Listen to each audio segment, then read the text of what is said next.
नमस्कार, मैं नवीन आज आप लोग के लिए एक नया वीडियो लेके आया हूँ। ये नया वीडियो में बिजनेस रजिस्ट्रेशन कहाँ होता है, कैसे होता है, किस प्रोसेस से होता है, क्या क्या काम करना पड़ता है, वो मैं सारी जानकारियां आप लोगों को आज मैं देने वाला हूँ इस वीडियो के जरिए।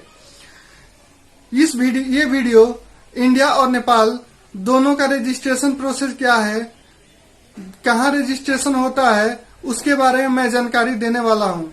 वीडियो शुरू करने से पहले मेरा एक आप लोग से रिक्वेस्ट है, मेरे चैनल को सब्सक्राइब करें और बेल आइकन दबाएं ताकि आगे जो भी अपडेट आए बिजनेस के बारे में, फाइनेंस के बारे में या एंटरटेनमेंट इंटरव्यू के बारे में, तो आप लोगों तक सारी जानकारियां पुगती रहे। चलिए वीडियो को स्टार्ट करते हैं। बिजनेस रजिस्ट्रेशन एक प्रोसेस है जो बिजनेस शुरू करने के लिए किया जाता है। वो बिजनेस रजिस्ट्रेशन कहाँ किया जाता है? तो मिनिस्ट्री ऑफ कॉर्पोरेट अफेयर्स में किया जाता है। वो नेपाल के लिए भी लागू होता है, इंडिया के लिए भी लागू होता है।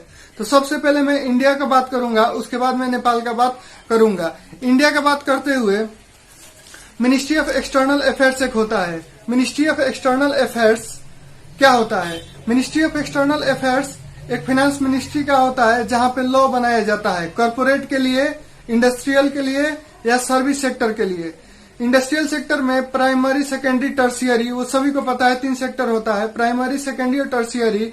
ये तीनों में क्या क्या काम होती है उसके बारे में, उसके लॉ, उसके नियम, उसके कानून उस वीडियो में, उस एक्ट में दिया जाता है। सेकेंडरी सेक्टर के लिए मैं जैसे सर्विस सेक्टर हुआ, सर्विस सेक्टर के लिए भी नियम, कानून, एक्ट बनाया जाता है। वो सब मिनिस्ट्री ऑफ कॉर्पोरेट अफेयर के अंदर में आता है। तो लॉ लाती है किस चीज के लिए? कंपनी के लिए। वो कंपनी जिसके कारण, जिसके अंडर में रन करती है एक देश में। मिनिस्ट्री ऑफ कॉर्पोरेट अफेयर सबसे पहले कंपनी एक्ट लाई थी 1956 में। दूसरा कंपनी एक्ट आया है 2012 में, जो 1956 में आया था। वो एक्ट का थोड़ा सा सिंप्लीफिकेशन है, जो चीजें इंक्लूड करनी थी उसमें किया गया। 2012 के एक्ट में कुछ चीजों को इसमें से निकाला गया। ये जो कंपनी एक्ट 2012 है वो 2013 में आके लागू किया गया। 2008 में एक और एक्ट बना था, लिमिटेड पार्टनरशिप एक्ट, जिसमें एलाइड एक्ट भी था। एलाइड एक्ट मतलब होता है संबद्ध act, related task. Corporate affair of ministry industrial sector और सर्विस सेक्टर के लिए होती है। वो इसके लिए काम करती है। इंडस्ट्रियल सेक्टर में प्राइमरी, सेकेंडरी, टर्शियरी ये तीनों आता है। प्राइमरी, सेकेंडरी और टर्शियरी सेक्टर क्या है वो जब मैं इंडस्ट्रियल स्पेसिफिकेशन दूंगा तो वो वीडियो में मैं आप लोग को जानकारी दूंगा। कॉर्पोरेट अफेयर्स के चेयर पे, लॉ वाला चेयर पे कौन बैठता है? तो इस चेयर पे एक कैडर होता है जिसको बोला जाता है कॉर्पोरेट लॉ ऑफिसर।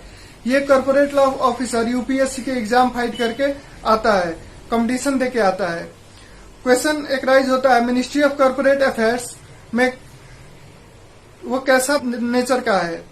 सबसे पहले बता दूं, jurisdiction, ministry of corporate affairs का ज्यूरिसडिक्शन जहां न्याय मिलता है वो इंडिया है, क्योंकि रिपब्लिक ऑफ इंडिया है, क्योंकि इंडिया देश के लिए बना हुआ है, इंडिया के लिए बना हुआ है। हेडक्वार्टर कहाँ है? नई दिल्ली में है। उसके बाद ये agency ministry of corporate affairs एक एजेंसी है जिसका एग्जीक्यूटिव कौन है? तो अभी का तत्कालीन निर्मला सीतारमन है, फाइनेंस मिनिस्टर। इसका जो पार्ट होता है वो कहाँ होता है? तो रजिस्ट्रार ऑफ कंपनीज होता है, जो हर एक स्टेट्स में, जैसे पटना हुआ, लखनऊ हुआ, ये सब स्टेट्स में है। अगर फ्रॉड होता है तो इस चेयर के अनुसार कौन उस पे काम करता है? तो SFIO काम करता है। एक IICA होता है, industry institute of corporate affair, सारे जो लॉ बनाता है, लॉ मेकर है। NCLT जो एलाइड लॉ के लिए काम करती है, NCLAT वो भी एलाइड एक्ट के लिए ही काम करती है। इसी के अंदर में बिजनेस रजिस्ट्रेशन कराया जाता है। ये बिजनेस रजिस्ट्रेशन एक फॉर्म द्वारा होता है और वो फॉर्म मैं अगले वीडियो में मैं बताऊंगा कैसे भरना है, कैसे क्या लेना है, क्या चार्जेस होते हैं, ये सब के बारे में मैं बताऊंगा उस वीडियो में। इंडिया के ministry of external corporate affairs ये है। अब नेपाल के बारे में बात करें तो नेपाल में और इंडिया दोनों का कंपनी एक्ट सेम ही है, थोड़ा सा डिफरेंट है। जैसे 2065 में फर्स्ट अमेंड किया गया था। नेपाल में बीएस चलता है, इसीलिए 2065 बोला जाता है। 2066 में उसी एक्ट का सेकेंड अमेंडमेंट किया गया था और 2066 के अनुसार ये जो कंपनी एक्ट नेपाल का है वो काम करता है। इसका जो ज्यूरिसडिक्शन है वो रिपब्लिक ऑफ नेपाल है, हेडक्वार्टर काठमांडू है और एजेंसी एग्जीक्यूटिव जो है वो डॉक्टर युवराज खतिवड़ा है। और ये भी सेम चेयर वही है जो इसमें लोक सेवा आयोग बोला जाता है। लोक सेवा आयोग के थ्रू आते हैं वो चेयर, वो लॉ मेकर, लॉ बनाने के लिए। तो ये था इंडिया के बारे में, नेपाल के बारे में। अब इसमें क्या क्या वो कंपनी लॉ में लिखा जाता है, जैसे मैं बेसिक टर्म कुछ बता देता हूं। डेफिनेशन लिखा गया है, उसके बाद कैसे काम करती है उसके बारे में लिखा गया है, एक मैसेज दिया गया है, ट्रांजैक्शन हिस्ट्री लिखा जाता है, वो कैसे लिखा जाता है उसके बारे में बताया गया है। बिजनेस एलोकेट किस टाइप का बिजनेस है, बिजनेस लोकेशन के बारे में बताया गया है। रेस्पॉन्सिबिलिटी ऑफ मिनिस्टर का रेस्पॉन्सिबिलिटी क्या बनता है उस चीज को लिखा गया है। शेड्यूल चेंजेस, जब कुछ चेंजेस आती है बिजनेस लॉ में या बिजनेस में, वो सब कैसे उसको शेड्यूल किया जाता है उसके बारे में लिखा गया है। रिपील रिपीट के बारे में लिखा गया है इस कंपनी में। तो ये था नेपाल के बारे में और इंडिया के बारे में। दोनों लॉ एक जैसे ही काम करती है।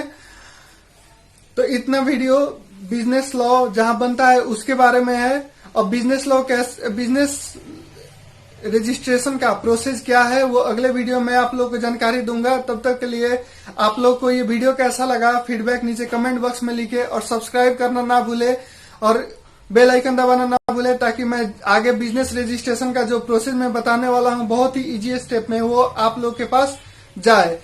तो इसीलिए आज का वीडियो इतना ही। नमस्कार।